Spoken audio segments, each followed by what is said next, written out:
Forcimi I ligjit ndaj përdorimit të lëndëve piroteknike veçanërisht tek të miturit ka ndikuar pozitivisht. Shefi I sektorit të parandalimit pranë repartit Zjarfikës në Shkodër, Gazmend Muçmiraj, tregon se në vitet e fundit në natën e ndërimit të viteve apo përgjatë ditëve festive nuk ka patur incidente serioze. Në qytetin e Shkodrës, për vite me radhë nuk kemi pas në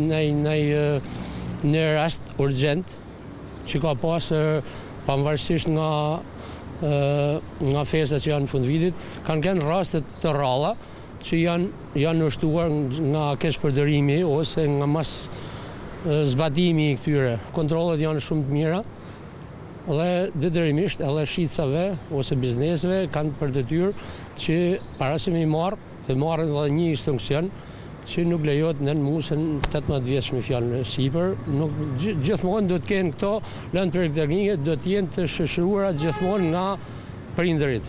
Muçmiraj I bën me dije se reparti I Zjarfikës do të jetë në gatishmëri në natën e ndërimit të viteve. Për çdo vit shërbimi jonë është shërbim 24 orë dhe gjithmonë jena për këta papritur në atë çastit. Tashmë është kthyer në traditë që gjatë mesnatës një grup efektivesh të repartit Zjarfikës së bashku me mjetet e nevojshme qëndrojnë në gatishmëri në qendër të qytetit, kjo me qëllim parandalimin apo ndërhyrjen në kohë për çdo rast emergjent.